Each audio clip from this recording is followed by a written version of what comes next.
Assalamualaikum warahmatullahi wabarakatuh. Nama saya Glenn Mamonto, mahasiswa IAIN Manado, jurusan Manajemen Pendidikan Islam, semester 6. Pada video kali ini saya akan menjelaskan sedikit tentang perencanaan evaluasi program. Nah, membicarakan tentang analisis kebutuhan tentunya adalah merupakan sarana atau alat yang konstruktif dan positif untuk melakukan sebuah perubahan, yakni perubahan yang didasarkan atas logika yang bersifat rasional, sehingga kemudian perubahan ini menunjukkan upaya formal yang sistematis, menentukan dan mendekatkan jarak kesenjangan antara seperti apa yang ada dengan bagaimana seharusnya, dengan sasarannya adalah siswa, kelas, dan sekolah.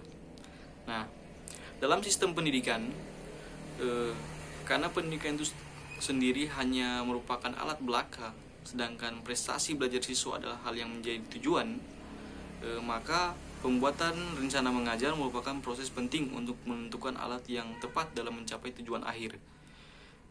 Kemudian setelah guru berhasil menentukan materi yang akan diajarkan, perlu kemudian secara hati-hati meninjau kembali apa yang dalam pemilihan materinya sudah tepat, dalam arti sudah sesuai benar dengan kebutuhan siswa.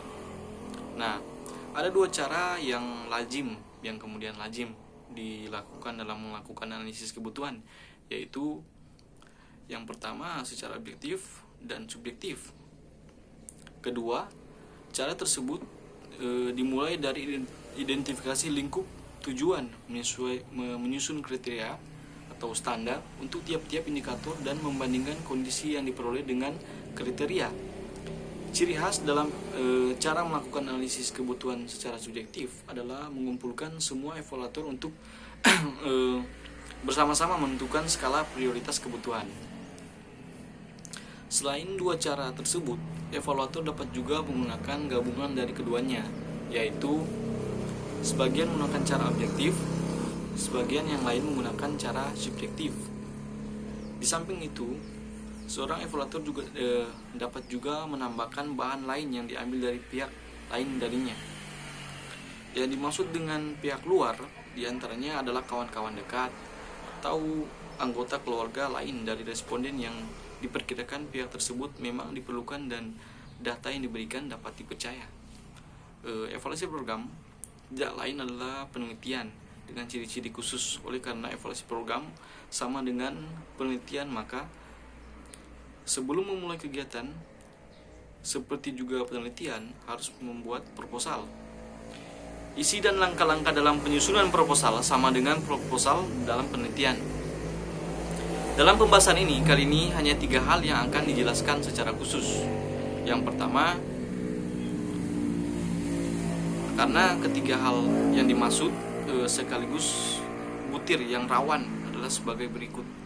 Yang pertama, bagian pendahuluan, menentukan garis besar isi bagian ini. Yang kedua, bagian metodologi, berisi 3 hal pokok, yaitu penentuan sumber data, metode pengumpulan data, dan penentuan instrumen pengumpulan data.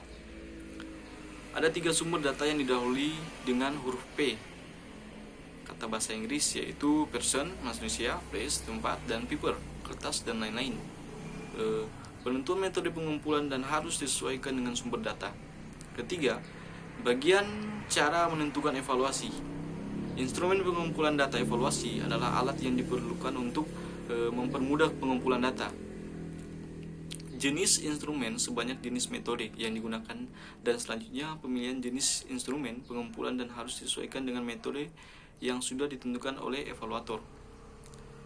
Instrumen merupakan alat untuk mempermudah penggunaan metode dalam pengumpulan data. Ada 5 langkah yang harus dilalui dalam menyusun instrumen, yaitu yang pertama, identifikasi indikator sebagai objek sasaran evaluasi.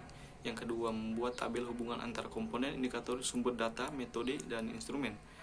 Yang ketiga, menyusun butir-butir instrumen. Yang keempat, menyusun kriteria penilaian. Dan yang kelima, menyusun pedoman pengerjaan. Di dalam kisi-kisi yang merupakan alat bantu penyusunan instrumen tertentu secara khusus tidak lagi mencantumkan sumber dan data metode. tetapi langsung hubungan antara indikator dengan nomor-nomor instrumen.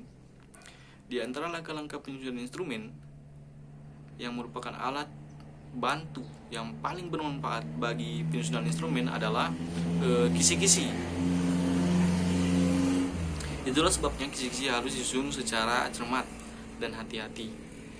Petunjuk pengerjaan jangan terlupakan agar responden tidak salah dalam membantu mengisi instrumen dari evaluator. Nah, itulah penjelasan dari saya atau pemaparan dari saya sedikit, mungkin bisa menambah pengetahuan kita semua tentang perencanaan evaluasi program. Semoga tadi bisa bermanfaat. Wallahul muwaffiq ila aqwamit thoriq. Wassalamualaikum warahmatullahi wabarakatuh.